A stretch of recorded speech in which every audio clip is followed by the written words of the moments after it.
안녕하세요. 지금 생각해도 온몸에 소름이 끼치고 정말 세상에 이런 일이에 제보하고 싶은 마음에 이렇게 사연을 보내봅니다. 늘 보던 채널이라 꼭 제 사연이 뽑혔으면 좋겠네요. 저는 평범하디 평범한 삶을 살고 있었던 한 여자였어요. 저는 시골에서 태어나고 자란 시골 사람이었고 제 남편은 태생부터 서울 사람이었지요. 어쩌다가 저는 군대에 군간호사로 근무를 했었고, 거기서 저와 남편은 환자와 간호사 사이로 만났어요. 이상하게 그때 남편에게 콩깍지가 씌인 것인지 너무너무 남편이 잘생겨 보이고 어리숙한 저와는 다르게 모든 일을 능숙하게 해내는 남편이 그때는 그렇게 멋있고 잘생겨 보였지요.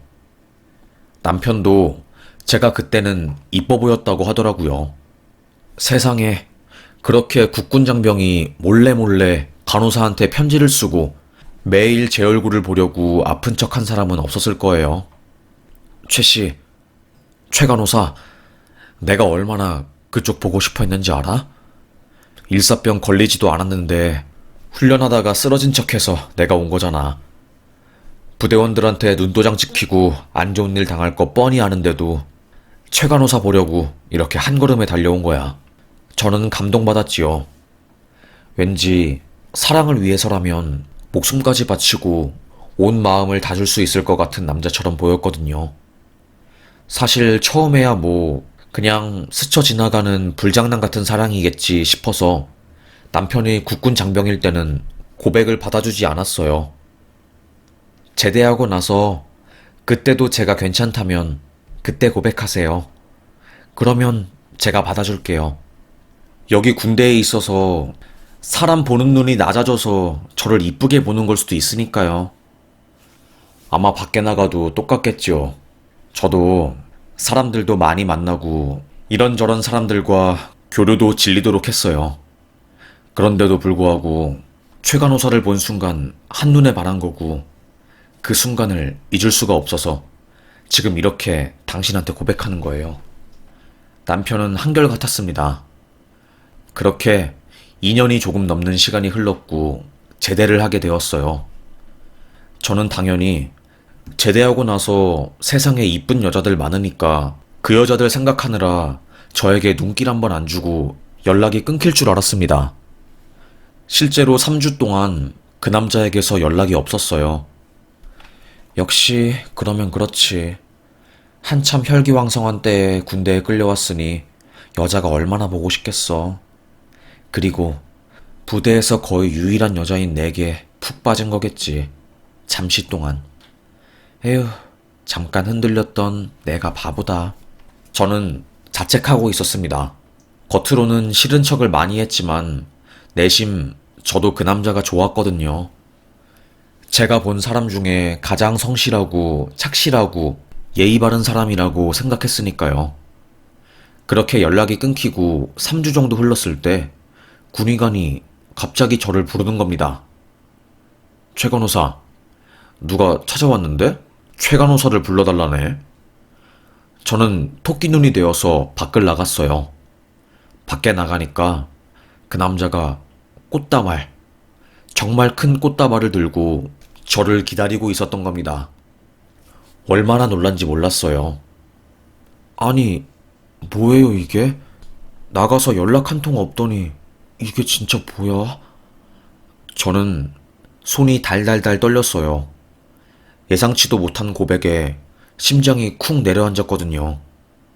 그때 그 남자는 내가 말했잖아요.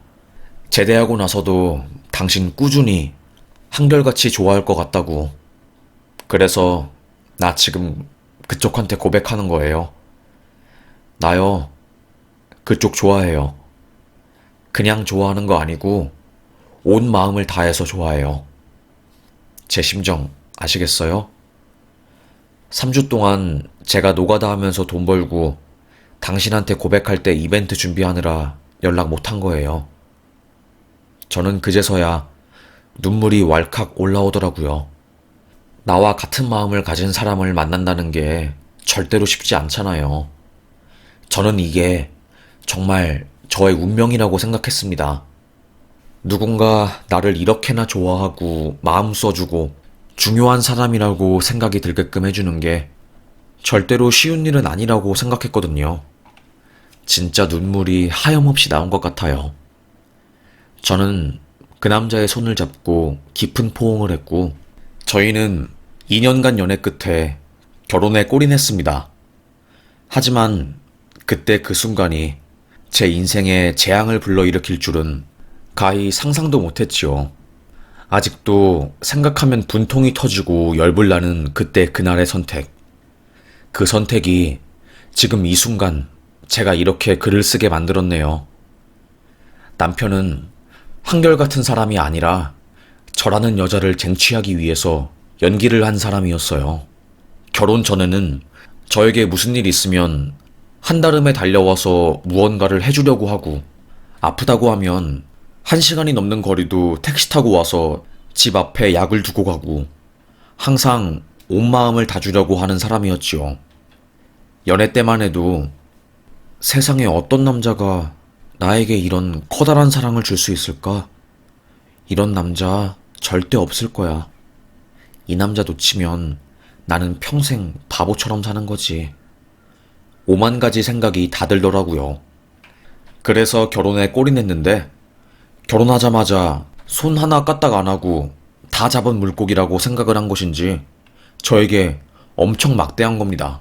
다정하게 제 이름을 부르던 모습은 온데간데 없고, 저에게 야, 야 거리면서 욕짓거리를 할 뿐이었어요. 너무 기분 나빴죠. 아니, 당신은 연애 때만 해도 그렇게 다정하게 이름 불러주고 애칭 부르더니 지금 이게 뭐 하는 짓이야? 마누라한테 야야거리는 남편이 세상에 어딨어. 우리가 무슨 몇십 년 된 부부도 아니고 진짜 이런 식으로 할래? 나도 섭섭하다고. 나도 여자라서 누군가한테 사랑받고 싶고 누군가한테 이쁨 받고 싶어. 왜 이렇게 내 마음을 몰라주는 거야? 어? 저는 남편에게 따졌습니다. 남편은 눈 하나 안 깜빡이고 말하더라고요. 그럼 내가 언제까지 연애 때처럼 자상하고 당신한테 따뜻하게 대해줄 줄 알았어? 어림도 없어. 당신 이제 결혼한 아줌마이고 동화 속 공주님이 아니야. 왜 이렇게 집착을 해? 남자들은 여자가 닥달하면 밖으로 나가서 새니까 이제 나한테 그만 닥달해. 남편은 가스라이팅도 아무렇지 않게 했습니다. 제가 이런 거 관련해서 한마디 하면 저를 까탈스럽고 재수없는 여자로 만들었지요. 기분이 무척이나 나빴어요. 뭐 이런 남자가 다 있나. 왜 이런 남자한테 내가 속아가지고 결혼까지 한 건가 싶었습니다. 맨날 맨날 울고 싶었고 고통스러웠어요. 화가 나기도 했고요. 친구들에게 말하니까 그런 남자들이 있더라. 연애 때는 엄청 헌신적이더니 결혼하고 나서는 언제 그랬냐는 듯 게으르고 진짜 멍청한 모습 보이는 애들이 있어. 내 친구도 그래서 결국 1년 만에 이혼했더라고. 다 잡은 물고기라고 생각해서 이제 더 이상 돌보지 않는 거지. 네 남편도 그런 스타일인가 보다. 참고 살든가 아니면 이혼하는 수밖에 더 있니? 그런데 이혼은 너무 힘드니까 그냥 참고 살아. 어쩔 수 없잖아. 주변 사람들의 말에 저는 결국 체념하게 되었어요. 속으로 저는 그래, 남자는 이런 존재인가 보다. 에휴, 이제 결혼했으니 이렇게 사는 게 내 운명이겠지. 뭐 다른 게 내 운명이겠어. 이런 거에 일희일비하지 말자. 하나하나 남편의 행동에 의미 부여하면 내 인생이 정말 고달파질 것 같아. 저는 울고 싶었습니다. 어디 가서 펑펑 울면서 사람들에게 말하고 싶었어요. 나 힘들다고요. 남편은 심지어 저희 처가댁에 결혼하고 나서 딱 2번 가고 그 이후로는 가지도 않았어요. 여러분은 혹시 후포리 아시나요? 그 되게 많이 나는 지역인데 거기에 설이나 추석에 가려면 차로 거의 5시간은 넘게 달려야 하거든요. 그래서 남편은 항상 아니, 이렇게 시간이 오래 걸리는데 반나절이나 차에 꼭 있어야 해? 나도 힘들어 죽겠어. 우리 그냥 가지 말자. 아니, 장모님 보는 게 그렇게 중요한 것도 아니고 꼭 설이나 추석 당일에 봐야 하냐고. 나는 싫다고. 그러니까 당일 말고 다른 날에 가자.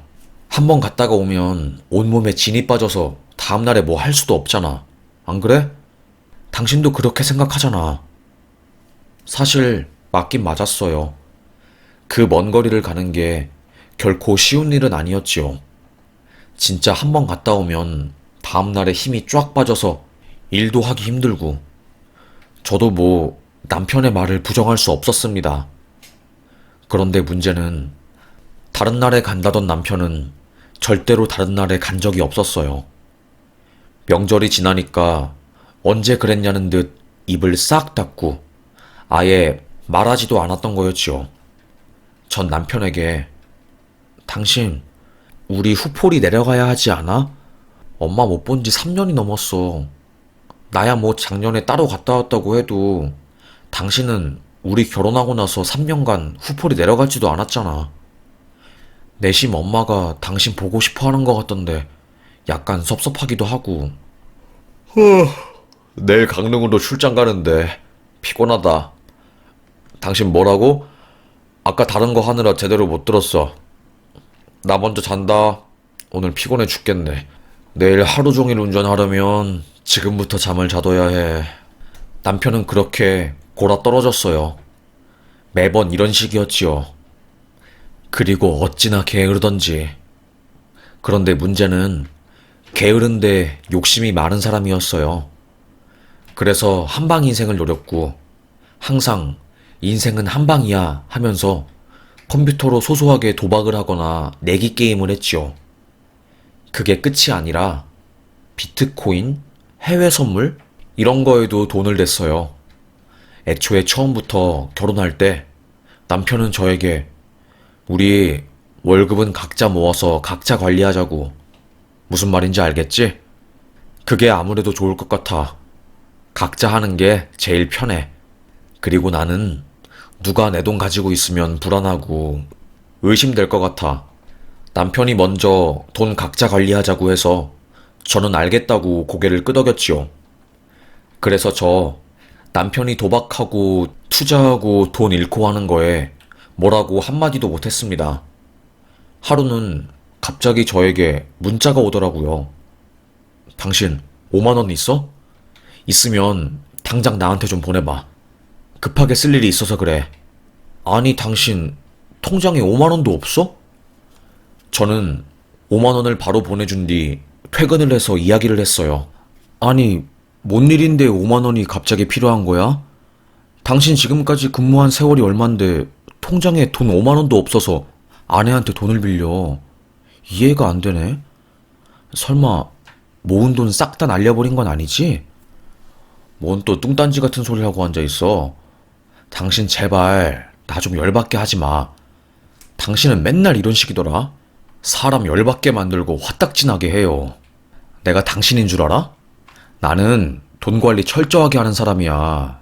참 어이가 없어서. 돈 빌려주기 싫으면 그냥 빌려주기 싫다고 말해. 사람 비참하게 만들지 말고. 남편의 그런 말을 듣고 저는 속상했습니다. 아니, 부부가 뭔 일이 있으면 같이 상의를 하고 좀 해결 방안을 고안해야 하는데 그거를 못하는 사람이니까 진짜로 짜증나더라고요. 그래서 저희 부부는 거의 쇼윈도 부부처럼 살았던 것 같아요. 그나마 제가 그런 답답한 남편놈이랑 살 수 있었던 것은 남편이 바람을 안 피운다는 거였어요. 만약에 여자까지 좋아하고 밖으로 샜으면 저는 절대로 견딜 수 없었을 거예요. 너무너무 화가 나고 남편에게 당장이라도 이혼 서류를 건넸을 텐데 그래도 바람 안 피우니까 그걸로 위안을 삼은 거죠. 제 친구들 중에는 남편이 바람 피우고 양다리 세다리까지 걸치는 애들이 수두룩 빽빽했거든요. 그렇게 흘러간 세월이 거의 10년이었습니다. 물론 그 사이에 남편은 후포리에 한 번도 가지 않았거든요. 맨날 입만 살아가지고 전화통화로 엄마한테 보고 싶다, 뭐 빨리 가고 싶은데 항상 시간이 안 난다, 후포리에 갔다 오면 너무 힘들어서 쉽게 내려가지 못하는데 늘 마음은 후포리에 있다. 이런 달콤한 말들을 하는 거죠. 솔직히 말하면 웃기기도 하고 마음 한편으로는 좀 역겹기도 하고 너무 가식적이니까 그런 생각이 들었어요. 엄마는 또 너무 순수하고 착해서 10년간 처가댁에 한 번 오지 않는 사위를 이해한다고 거리가 먼 거니까 괜찮다고 하면서 좋아했지요. 엄마는 천사 같았습니다. 항상 생각하는 것이 남들을 먼저 배려해 주시고 그런 분이었어요. 그렇게 결혼 생활을 하고 있을 때쯤 일이 터지고야 만 겁니다. 아직도 생각하면 정신이 아찔한데 남편이 회사에서 회계 담당 부서였어요. 그래서 숫자에 되게 민감하고 책임이 막중한 일이었지요. 그런데 남편이 회사 자금을 다루는데 실수를 했나 봐요. 남편이 저에게 자세하게 말을 안 해줘서 저도 잘은 모르지만 하여튼 회사 재정이 휘청할 정도였고 결국 남편은 권고사직을 받은 거였지요. 어떻게 하냐. 당신 당분간 나 이직 준비할 때까지 수입 없이 집에 있어야 할 것 같아. 저는 남편이 그렇게 풀죽은 모습은 처음 보았습니다. 항상 자신감 있고 당당한 사람이었기 때문에 그런 모습을 보니까 마음이 좀 찡하더라고요. 아무리 남편이 싫고 미워도 남편은 남편이었던 거였죠. 그래, 당신 지금까지 열심히 달려왔으니까 좀 쉰다고 생각해. 사람이 어떻게 맨날 열심히 일만 하겠어. 그리고 잘 나가다 보면 가끔씩 이런 때도 있는 거지. 나는 이런 순간이 꼭 필요하다고 생각해. 오히려 잘된 거라고 여기자, 우리. 저는 남편을 위로해 주었습니다. 남편은 여전히 힘들어하는 모습이었지요. 나름 남편이라고 그런 모습을 보니까 저도 마음이 안 좋았던 거였지요. 남편은 1년이 넘는 시간 동안 이직 준비를 했어요. 그런데 문제는 쉽지 않았던 거죠. 아무래도 회사 자금을 다루다가 실수를 해서 이사단이 났기 때문에 그쪽 관련 업계에서는 이미 소문이 자자한 상태였고 이직 준비를 해도 서류에서 매번 탈락한 거였어요. 거의 블랙리스트에 오른 거나 다름이 없었던 거죠. 그래서 남편은 맨날 집에서 컴퓨터로 주식하고 전업투자 일을 하고 있었던 겁니다. 그런데 그때 엎친 데 덮친 격으로 엄마가 화장실에 가다가 미끄러져서 쓰러진 거였어요. 저는 소식을 듣고 바로 엄마에게 전화해서 아니 엄마, 대체 무슨 일이야? 아니, 어쩌다가 그런 거야? 엄마 걱정돼서 미치겠다. 내가 내려가서 엄마 곁에 좀 있어야 할 것 같아. 됐어, 내려오지 마. 너 일하는 것도 힘든데 엄만 괜찮아. 병원에서 한 달 정도만 깁스하라고 하더라고. 그런데 문제는 허리가 아파서 에휴, 다 늙으면 그냥 죽어야지. 오래 살면 자식들한테 피해만 끼치고 안 되겠어 정말로. 남편은 어머님이 쓰러졌다는 이야기를 듣고 아 그래? 어쩐담 장모님이 아프셔서? 이 정도 반응이 끝이었어요. 원래 무뚝뚝하고 남의 일에 관심이 없었던 남편이기에 저는 별 기대도 안 했습니다. 그런데 막상 장모가 다쳤다는데도 괜찮냐는 전화 한 통 안 하는 남편이 원망스럽더라고요. 그때 힘든 일이 많이 겹쳐서 고된 상황이었고 감정들이 쌓여서 우울해진 저는 침대에 누워서 눈물을 몰래 훔치고 있었습니다. 속으로 에휴 내 인생 여자는 결혼을 잘해야 한다고 하던데 나는 이게 뭐야. 결혼도 잘못해서 10여 년 고통받고 이제는 우리 엄마도 나 때문에 사위한테 찬밥 신세네. 살근살근한 사위를 내가 데려왔으면 엄마도 속으로 끙끙거리지 않아도 되었을 텐데. 그때 갑자기 남편이 방문을 열고 들어온 거였어요. 전 깜짝 놀랐지요. 당신 장모님이 아프다고 했지? 내가 후포리 내려갈게. 나 어차피 지금 하고 있는 일도 없고 처가댁 간 지도 너무 오래되었고 늦게나마 사위 노릇을 좀 해야 할 것 같아. 그리고 어머님 아프다고 하시니 나도 마음이 편치 않고. 저는 갑작스러운 남편의 제안에 당황했어요. 이런 사람이 아닌데 갑자기 적극적으로 우리 엄마를 걱정해주니까 전 눈이 휘둥그레진 거죠. 진심이야, 당신? 내가 후포리 가자고 할 때는 절대로 안 가더니 이게 무슨 일이래, 진짜로? 남편은 내가 그동안 장모님한테 무심했지. 인정할게. 이제는 제대로 장모님 모셔야지. 나도 좀 사위 노릇해야 할 거 아니야. 저는 드디어 남편이 정신을 차렸구나. 이제야 철이 들었구나 싶었습니다. 되게 기쁘기도 하고 만감이 교차했어요. 즐겁기도 했고요. 그래, 알겠어. 그러면 엄마한테 말할게. 당신 지금 후포리 내려간다고. 알겠지? 진짜 엄마 간호 당신이 하는 거지? 아직도 믿기지 않고 신기하네. 저는 남편이 너무너무 고마웠고, 진짜 뭐라고 말할 수 없을 정도로 기분이 좋았어요. 기대도 안 했던 일이 생기니까 신난 거죠. 그렇게 남편은 후포리에 내려가게 되었습니다. 가서 남편은 엄마에게 진짜 지극정성으로 간호를 했나 봐요. 엄마가 그러더라고요.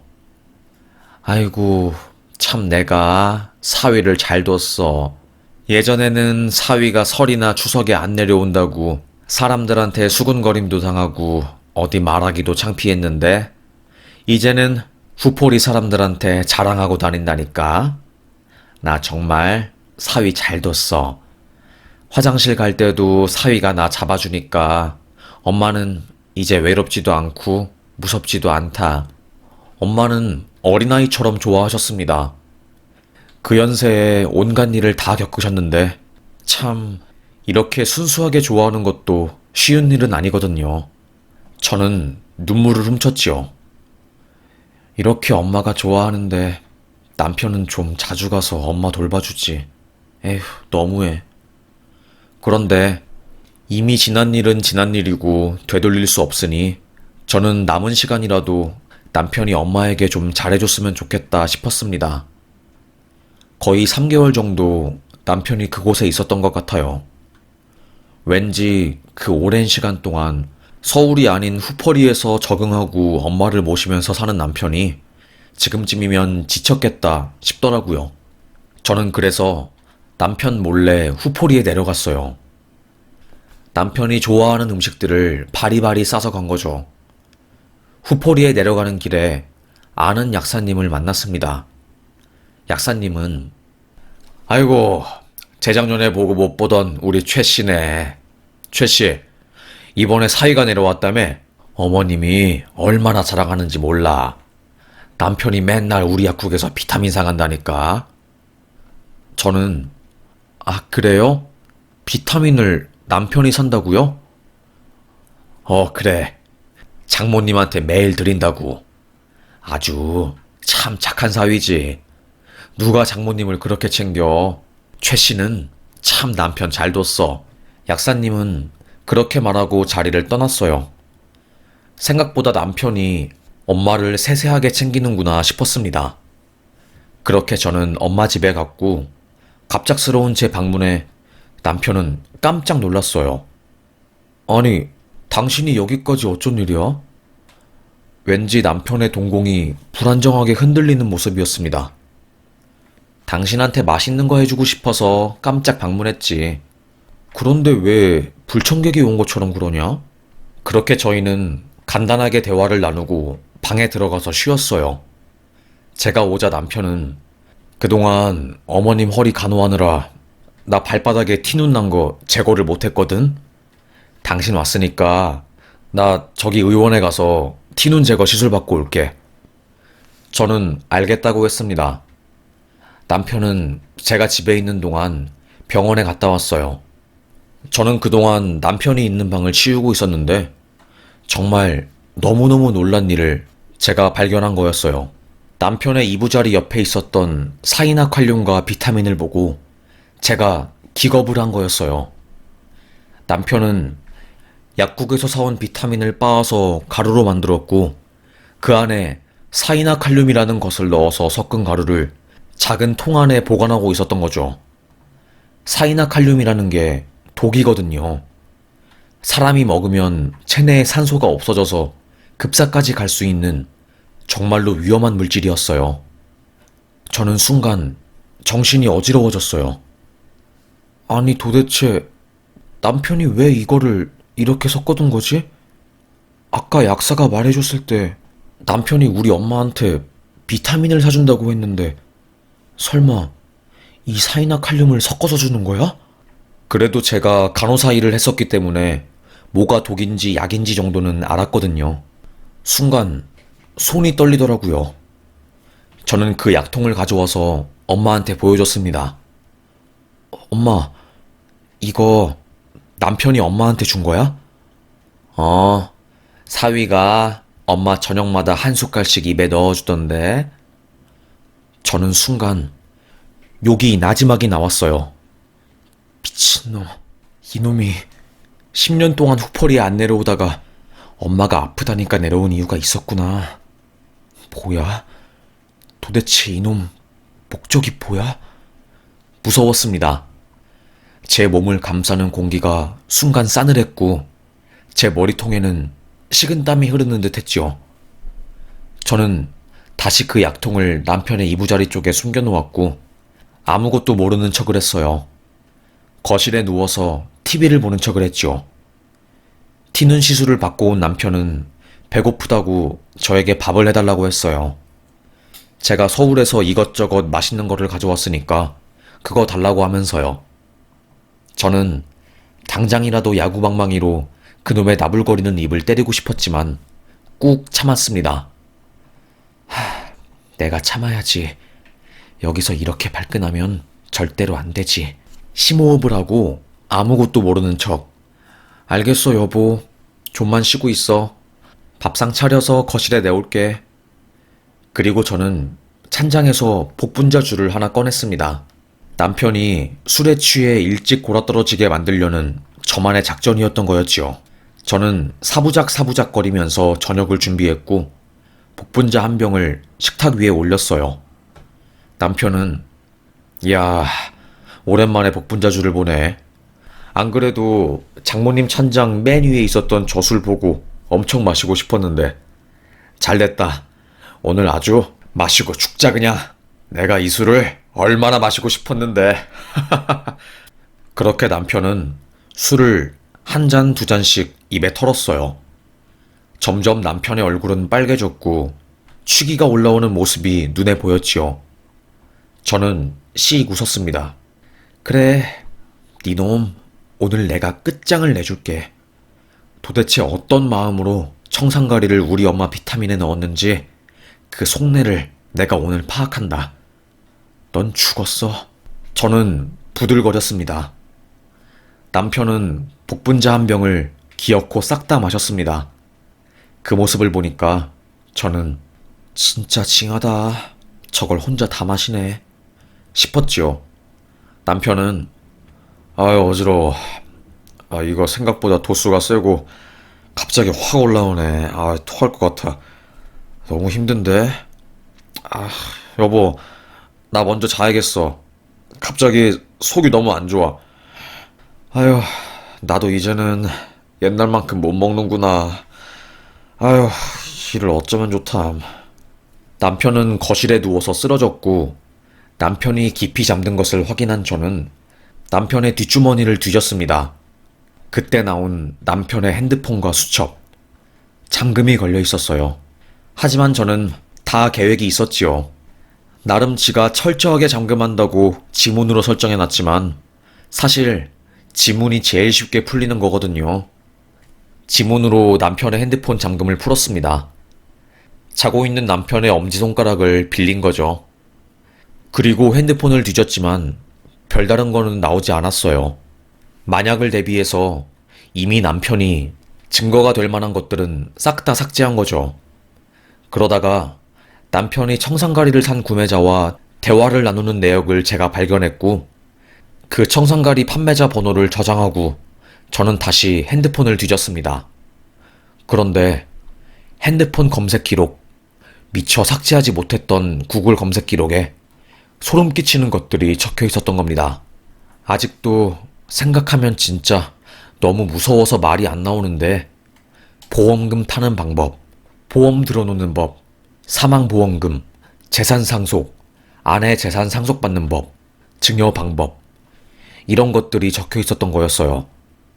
그러니까 알고 보니 남편 놈은 엄마를 천천히 독약을 극소량씩 주입해서 자연사처럼 꾸민 다음에 보험금과 상속을 받으려고 했었던 거였어요. 엄마가 죽으면 그 돈이 저에게 오고, 제가 죽으면 그 돈이 남편에게 가는 거니까 남편은 그 장기적인 플랜을 세운 거였지요. 아니, 어떻게 10년을 넘게 살던 남편이 돈 때문에 우리 엄마랑 나를 죽이려고 계획해? 이게 진짜 사람이 할 짓이야? 세상에, 말도 안 돼. 어떻게 이런 일이 벌어지냐고. 진짜 이건 아니지. 이건 아니야. 말도 안 돼. 세상에. 저는 입이 안 떨어졌어요. 그리고 남편의 핸드폰을 더 뒤졌습니다. 핸드폰 비밀 메모장에 자기 심경이 담긴 메모가 발견이 되었어요. 아, 회사 돈도 횡령하다가 걸려서 아내한테 말도 못하고, 난 이제 낭떠러지인 것 같은데 재취업도 안 되고 어디서 돈 나올 구멍을 마련하지. 큰일 났다. 진짜 어떻게 하지? 이런 글들이 적혀 있었던 거였어요. 회사에서도 잘리고 재취업도 안 되고 이직길도 싹 다 막히니까 막막한 남편은 암울해 있었던 거였죠. 그러다가 생각한 게 장모님이었고, 장모가 아프다는 소식을 듣고 처음에는 심드렁했다가 나중에 생각해보니 이건 자기 인생을 바꿀 기회라고 생각이 들어서 10년 동안 처갓댁에 한 번도 안 간 남편이 갑자기 장모님 간호를 하겠다고 나선 거였죠. 어쩐지 사람이 변하면 세상이 두동강 난다던데, 하루아침에 태도가 바뀌어버린 남편을 의심했어야 하는데 그러지 못해서 저는 너무 바보 같았습니다. 진짜 열불이 터질 정도였어요. 어떻게 이런 악마 같은 놈이 내 남편이 된 거지? 저는 오만 가지 생각이 다 들고 우울해지더라고요. 그리고 이걸 절대 그냥 용서해서는 안 되겠다 생각했습니다. 엄연히 이거는 살인미수였어요. 그것도 친족을 대상으로 한 살인미수요. 이거 그냥 보통 일이 아니잖아요. 어떻게 가족을 살인해서 돈을 벌려고 해요. 그래서 저는 바로 옆집 약사님에게 전화했습니다. 제가 후포리에서 어릴 때부터 친하게 지내던 분이었고, 제가 간호사가 되는데 큰 도움을 주신 분이었거든요. 우리 엄마와 저와도 신뢰가 아주 대단해서 믿고 저희 가족 일을 털어놓아도 되는 분이었습니다. 그래서 저는 그분에게 남편이 엄마에게 저지른 짓을 말하고 잠시 동안 엄마를 약사님 댁에 맡기고 싶다고 했어요. 그리고 몸 상태 체크를 해달라고, 건강검진을 좀 같이 다녀와 달라고 부탁했지요. 약사님은 깜짝 놀라서 정말 그 사위가 그런 짓을 벌인 거냐고 당장 신고해야 할 것 같다고 말했습니다. 저는 안 그래도 신고할 생각이고 일단 엄마를 안전하게 대피시키는 게 1순위라서 전화했다고 말했지요. 약사님은 바로 전화를 받고 엄마를 모시고 갔고, 저는 자는 남편이 깨지 않게 조심조심 엄마를 약사님 댁으로 데려갔어요. 그리고 새벽에 저는 경찰서로 갔습니다. 거기서 그냥 순경 말고 가장 높은 사람, 서장님을 불러달라고 했어요. 서장님에게 아무래도 제가 신고를 해야 할 것 같다고 파란 지붕 한미자 할머니 사시는 그 집 사위 체포해달라고 하면서 모든 것들을 말했습니다. 서장님은 깜짝 놀라서 그게 진짜냐고 알겠다고 하면서 긴급영장을 검찰에 올렸습니다. 서장님이 우리 엄마랑도 꽤 오랜 시간 알던 사이였거든요. 경찰서에서도 이건 보통 일이 아니라고 판단한 거죠. 진짜 저는 손이 달달달 떨릴 정도로 너무너무 충격이 컸습니다. 바로 수사가 들어왔고 경찰들이 저희 집에 와서 청산가리랑 그 비타민을 수거해가고 남편을 수사했어요.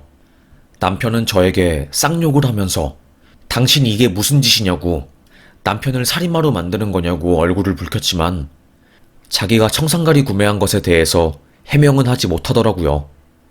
뭐라고 말하겠어요. 일반인이 청산가리 살 리는 거의 없잖아요. 뻔한 거죠. 엄마를 죽여서 그 돈을 꿀꺽하려고. 법원에서도 사안을 중대하게 보고 바로 남편을 구속시켰고 남편은 구속수사를 받게 되었어요. 충격에 빠진 저는 변호사에게 가서 바로 이혼소송을 하고 싶다고 상담하고 아예 저는 집도 빼버리고 번호도 바꾸었습니다. 그리고 경기도 쪽으로 이사를 가서 엄마랑 함께 살 보금자리를 마련했어요. 엄마에게 자세한 말은 하지 않았어요. 나이도 많으신데 충격을 크게 받을까봐 걱정되었지요. 결국 남편 놈은 살인미수죄로 1심에서 중형을 선고받았어요. 아예 모르는 사람을 죽이는 것보다 친족 살인미수가 대한민국에서 훨씬 더 무겁게 적용이 되거든요. 남편은 형을 선고받자마자 남은 인생의 절반을 감옥에서 지내야 한다는 소식에 포효를 하더라고요. 그 목소리조차 듣기 싫었습니다. 쓰레기짓 한 놈의 최후라고 하면서 저는 담담하게 남편에게 받아들이라고 한마디 했네요. 남편도 저에게 뭐라고 하지 못했습니다. 그렇게 결국 남편 놈은 감옥에 가게 되었어요. 꼬리가 길면 걸린다고 갑자기 집에 예고 없이 나타난 저에게 미처 숨기지 못했던 약들을 딱 걸린 거였지요. 정말 신이 내린 저의 판단이었던 것 같아요. 만약에 제가 후포리에 내려가지 않았다면 우리 엄마는 지금 이 세상에 없었을 수도 있겠지요. 그리고 저도 이 세상에 존재하지 않았겠지요. 돈이 얼마나 사람을 망치는지 이번에 절절하게 깨닫게 되었습니다. 왜곡된 돈에 대한 관념은 사람을 악마로 만드는 것 같네요. 저는 최소한 악마는 되기 싫네요. 그럼 저의 이야기 들어주셔서 감사합니다.